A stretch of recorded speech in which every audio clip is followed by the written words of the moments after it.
হযরত আব্দুল্লাহ ইবনু উমার রাদিয়াল্লাহু তাআলা আনহু হতে বর্ণিত। তিনি বলেন, মুসলিমরা মদিনায় হিজরত করে আসার পর নামাজের জন্য অনুমান করে একটা সময় ঠিক করে নিতেন। সে সময় সকলে একত্রিত হতেন, কারণ তখনও নামাজের জন্য কেউ আহ্বান করত না। একদিন এ বিষয় নিয়ে তারা আলোচনায় বসতেন। কেউ বললেন, নাসারাদের মতো ঘণ্টা বাজানো হোক। আবার কেউ বললেন, ইয়াহুদীদের মতো সিংহার ব্যবস্থা করা হোক। তখন উমার রাদিয়াল্লাহু তাআলা আনহু বলেন, তোমরা কি একজন লোক পাঠিয়ে দিয়ে মানুষকে নামাজের জন্য আহ্বান করতে পারবে?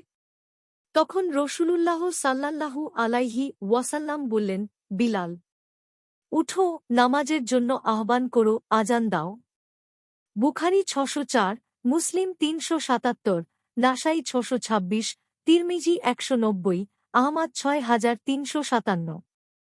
মিশকাতুল মাসাবিহ ৬৪৯। হাদিসের মান সহিহ।